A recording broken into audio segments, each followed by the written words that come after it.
Well, good morning and afternoon, everyone, and welcome to our Lunch and Learn. This is number 3, Reports 101, and we're going to go over baseline reports.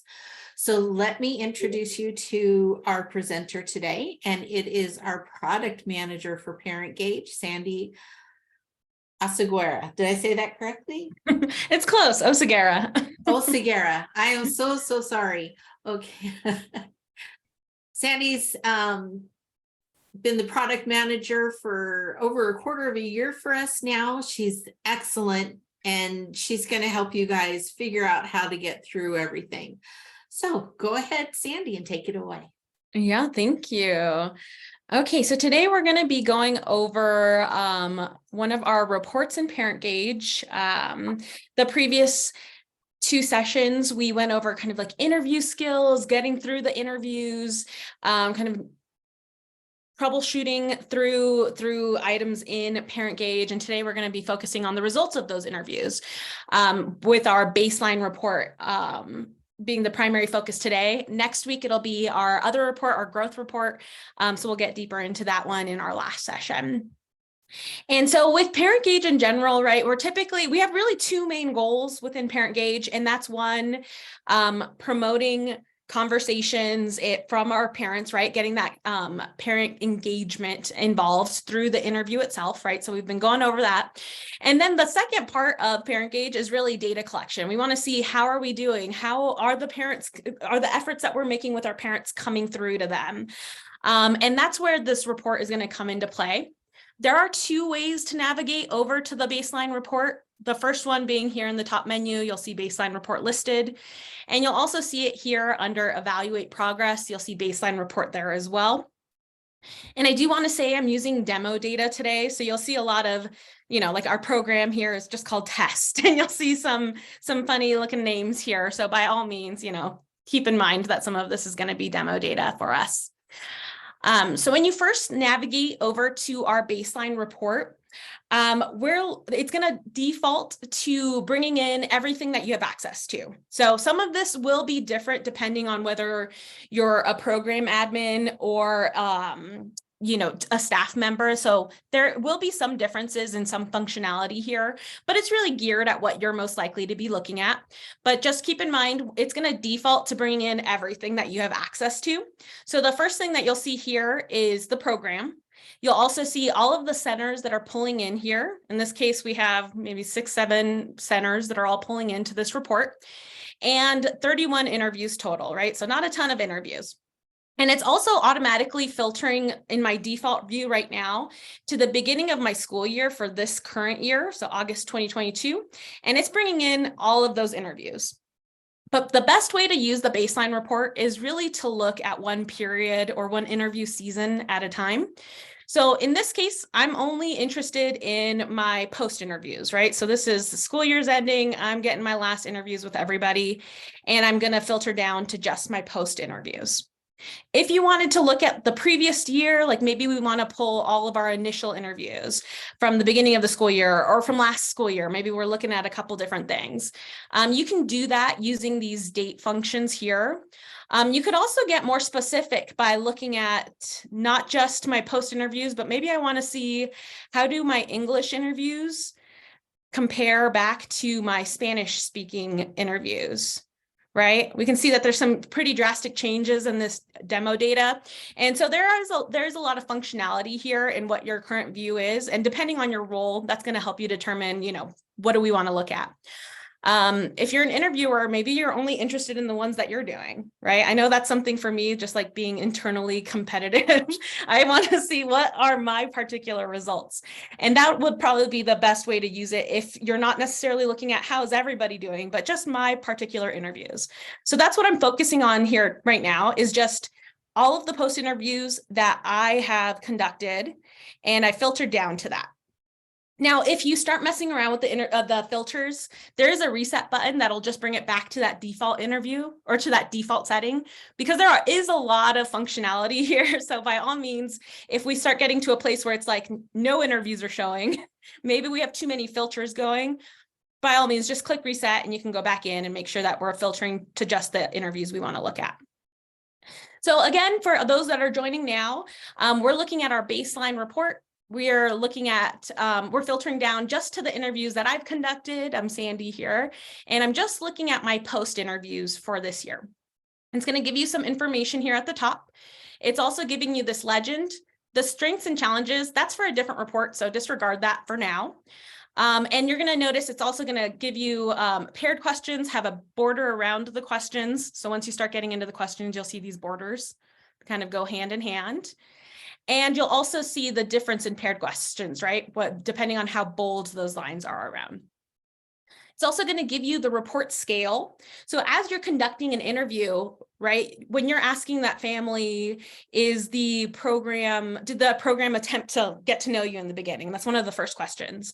They're going to respond between not at all to very much. And we're quantifying those answers, right? Because really with this report, we're focusing in on the quantitative responses. So this is going to be all around our close-ended questions.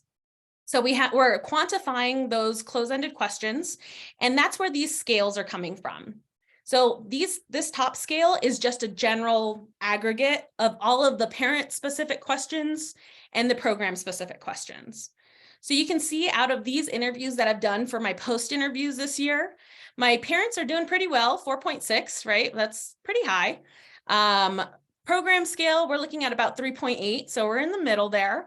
And then we can get deeper into which questions are leading back to these scales as we keep scrolling down. So all of the questions that we've been asking, again, all of the close-ended questions, they're all going to show here. And we're seeing an aggregate of all of those 6 interviews that I have in this particular interview season are being aggregated. So when I started with the program, the staff tried to learn about my family's interests and concerns, the aggregate is 2.75. So most of our families, right, we can assume are answering between a 2 and a 3. And then as we keep scrolling down, we'll see more and more of that. So we're getting some information on how well we're doing. Now, I will say, as we look at these questions that are paired, right, I have daily routines with my child, 4.3. The program helped me create daily routines with my child, 3.0. Take that, for what it is. In some cases, maybe we already have such good daily routines with children, right? We already know our parents are doing well here. So maybe the program didn't help because we didn't necessarily need to. We're not putting all of our focuses there because we already established in our initial interviews that they're doing pretty good there. So by all means, when you look at those paired questions, it's good to look at them holistically, because that's going to give you just more information on, do I need to put effort here? Maybe not if it's at a 4.3, maybe 4.3 we want to work on, but not necessarily something we would throw all our efforts into. Now, based on the questions that I have here showing on my screen now, what do you think is a question I'd want to pay attention to? Go ahead and chat in the number of the question. You'll notice there's, 1A, 1B, 1C, 1D. So type that in and let me know what you think is a question we should dig in deeper to. I'm seeing a 1. And I agree with you. I think that one in particular, right, it's pretty low. And that question in particular, when I started with the program, the staff tried to learn about my family's interests and concerns. That's something that pretty much, I generally want that to be higher. So I want to dig into that deeper. And you can do that by clicking onto that question. So this is just getting into that first question. When I started with the program, the staff tried to learn about my family's interests and concerns. And it's again telling me my responses. I have 4 of them here. And then we can actually get deeper into where were those 4, how did those 4 responses score? So 2 of them said mostly, so I'm not worried about them. Thinking that's my ideal, is that everyone's going to be mostly or higher. But I can see that we had 1 response of not very much and 1 response of not at all. So in those cases, you can even drill down further. And now I can see, okay, which of my families responded to that? And because I've drilled down so deep, it's just the 1 family at this point. And maybe I can see the name of this guardian and I'm like, okay, that makes sense. They started late. Maybe they're thinking at the end of the, or at the beginning of the year, they weren't even here. And maybe that's why they scored it. I can also look down at that not very much and see, like, is there something going on there? Do I need to give them a little extra attention? Is that something to make note of for next year so that I can make sure I connect with that family in the beginning of the year so that we can bring that score up? Now, again, in this case, I'm just looking at my results, so it's just 4 families. And in this case, it's pretty easy to drill down into which ones they are. But that same process would help you dig into any responses like that. If we're seeing any outliers and we want to make sure that we address them, by drilling down, you'll be able to see exactly who scored what, and that's going to help you close that gap with that family if we need to. Now, like I said, as you keep scrolling down, you're going to see all of those questions. Most of these we're looking pretty good. Again, we're looking at 4s. We have some 3s in here. And again, I understand how my child's disability affects his or her development. We're getting a 5 there. The program helped me understand how my child's disability affects his or her development. That's where we're getting a 2 there. And maybe in this particular scenario, I would want to dig into that deeper, right? It's just one family in this case, but I want to make sure that I'm connecting with them so that we're bridging that gap, that we're making sure that we address that through our resources here. And in this case, this is a post interview. So for this information might be something that I'm using to inform my next program year. If it was an initial interview, then you could start digging in to that now and maybe making some decisions that'll help you connect that, bridge that gap at the beginning of the year. And the same with mid-year. It's going to give us a time frame so that we can start making program decisions that might be able to benefit that particular family, or maybe the teacher reaches out directly to the family to make sure that we're bridging that gap there too. And that's the primary purpose of this baseline report, is that we're looking at, again, the aggregate. We want to see the averages. I think, especially if you're an admin, right? We want to see overall, how are each of our centers doing? Maybe we want to see how each of our teachers are doing. Is there anything different that we want to be looking at? As we're looking at larger data sets, right? In this case, we're looking at smaller ones, but if I get less granular, like let's say, I want to reset this. And let's go back to that example where we're looking at it, the difference between native language speakers. So especially if I'm in an area where a lot of my families are Spanish speakers, I want to make sure that that same messaging is coming across. In this case, again, this is all demo data. We're looking at 4.5s on both the parent and program scale when I look at just my English speaking families. If I switch that over to Spanish, and here the English had 26 interviews, Spanish I only have 2, so it is, this data is going to be a little more driven by just any one family. And here I can see my program scale is a lot lower. So this may be something good to compare to make sure that if I'm giving out resources, I'm also making sure that those are also hitting our Spanish speaking families, or in this case, it's just 2 families. So maybe I'm making sure that their family services worker is connecting with them and making sure that they're getting the same messaging that our other families are getting. So again, this report very can be used in a lot of different ways. There's a lot of filter functionality so that you can compare different groups of families, or so that you can look at it more generally. And then if you wanted to print out the entire report, you can do that in the pretty way that it shows up on the screen here by just clicking print. Or if I want to get deeper into the raw data, you can also click this download button, and that's going to pull up this Excel sheet. Whoops, here we go. Okay. So in this case, I'm just down to my 2 families. So pretty short list. If you were looking at your entire program, it's going to be pretty long. And it's going to automatically have these 2 sheets when you do this download. The first one is all of your raw data from the interview. So not just the interview questions, but also when was this interview done, right? We could get down to time of day if we needed to, the types of interviews, all of that is going to be broken out here. I've also seen some programs that will come in and add, the county or things like that so that they can get even more granular. But it's going to show all of this information here. And then as you keep scrolling through, it's also going to get into those questions. So if we wanted to look at it from a different view here, each of those questions is listed with their scores. And then at the end, right, we haven't forgotten about the qualitative. I always get qualitative and quantitative mixed up, but the qualitative data will also be listed here. So as we're going through those responses, it's going to start off with the quantitative results, the closed-ended questions, and then you will get into the qualitative data here. So if we wanted to go through and pull any quotes, right? This one just says great quote here. You could do that. You could also see like, how did everybody respond to that first open-ended question where we're asking, you know, how are you doing? How's the program been doing? That kind of thing. We can go through here and pull any of those quotes that we're getting as we're conducting the interview. This is also a great place for if your program is asking some family needs assessments questions and using one of the open-ended questions to dig into that. This is where you would see those responses and you would see them all in one place versus having to navigate through each interview. So this will all be here. Now you'll notice these are all just labeled, you know, OQ1, OQ10, OQ2, those types of things. We don't expect you to have those memorized by any means. So there is a separate sheet here that is going to have the labels. So it's going to break down when you see Q1, this is the question that was. And the same with the responses.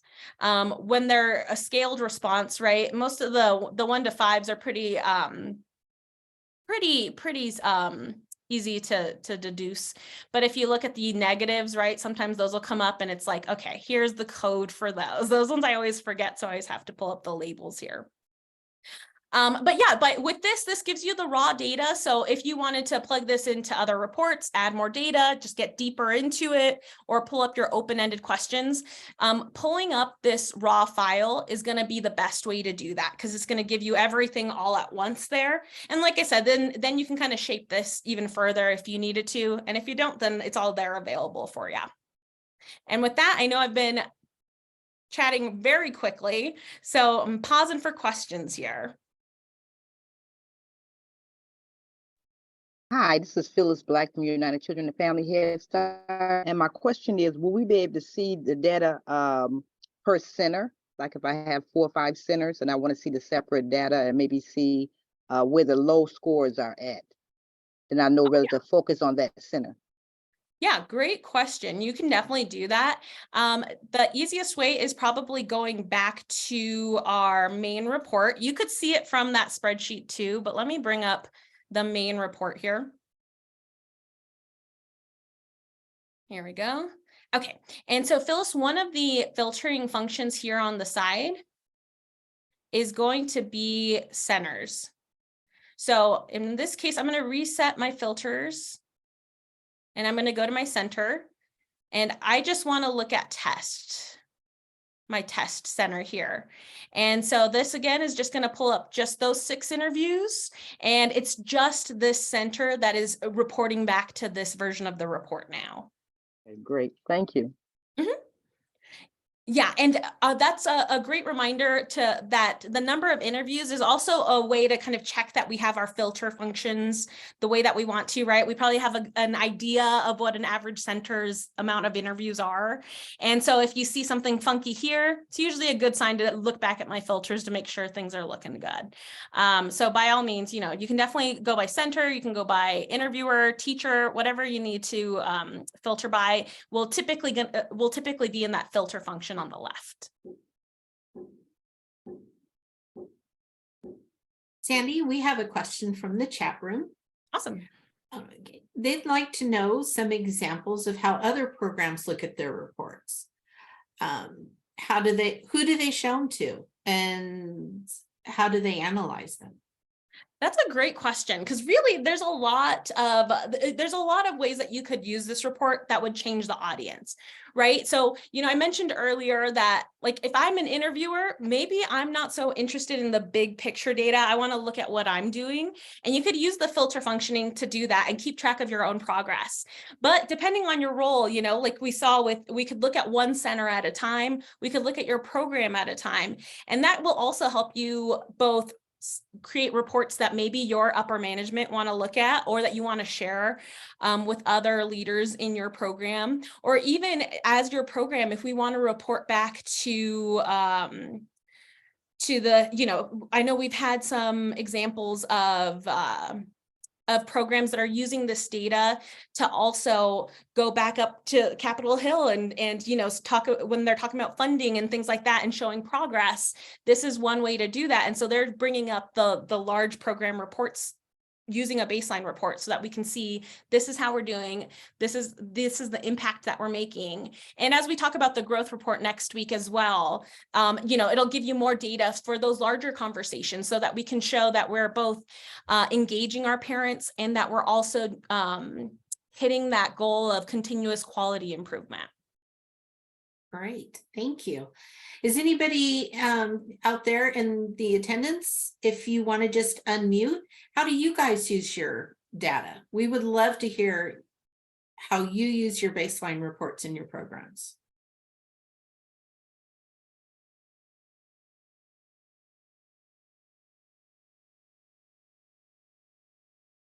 Hi, this is Phyllis Black again. I have another question, but I do want to address the question that you were just asking. I know what we do when we collect our data, we share with our community partners, we share with our policy council, our board.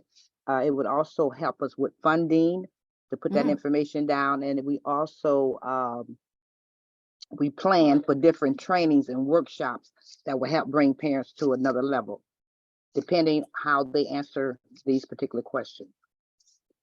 Nice. Yeah, I love that, Phyllis. That's you're And so my question, I have another question. Yeah, somebody want to ask, can you talk a little about the parent scale and the program scale, the difference, and where is that coming from? The questions the parents are at. Okay. Yeah, that's a great question. So the parent scale and the program scale, really that's just aggregating things further. So what the parent scale is looking at is those main the first questions, right? So when we look at the questions, a lot of them are bracketed like this, where we have two parts to it. And so that first part is really aimed at what is the parent currently doing, right? I have daily routines with my child. I have goals for my child's development and learning. And so those main, I call them main questions, those are really the parent specific questions. And so that's just aggregating all of those questions into the parent scale. Whereas when you see the 1A, 1B, you know, 2A, 3A, those are specific to the program, right? The program helped me do this. The program helped me set goals. That's where that program scale comes into play. And it's just aggregating that second part of the question. So this is how are our parents doing? And then how did the program help with those goals? And again, you know, a 3.8, even though it's lower than the parent scale, that's okay in some cases, right? Like where we're seeing a 4.8 on I know how to help my child meet and play with other children. They don't need as much support there. So it makes sense that the program isn't focusing as much on supporting that particular question or that need, right? Because they're doing pretty well there. And our efforts are going to be focused in other areas if they've got that down already. A great question, Phyllis. Okay, thank you. All right. Any other questions? I know we're at the last 6 minutes here, but we can definitely handle another question if there's any out there in the audience.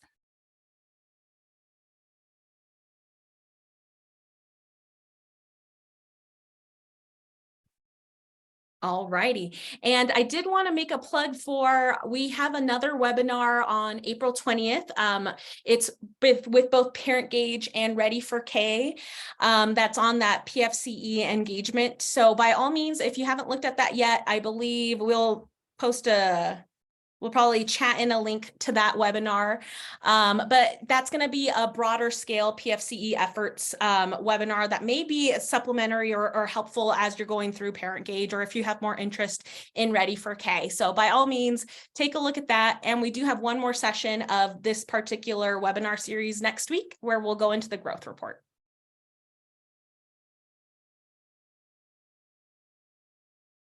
And with that, I'm going to pass it back over to Lucretia. Well, thank you very much. Thank you, Sandy. That was really informative. I learned a lot. So I greatly appreciate you putting in so much effort on that. This is just a last ditch effort to see if anybody has any last minute questions. I definitely recommend showing up for next week's growth. report session. Sandy will also be doing that one, and really good information on how to really compare and see how you're progressing in the program. So thank you very much for your attention today, and we hope you have a wonderful rest of your week. Thank you. You too. Bye. Bye-bye. Thank you.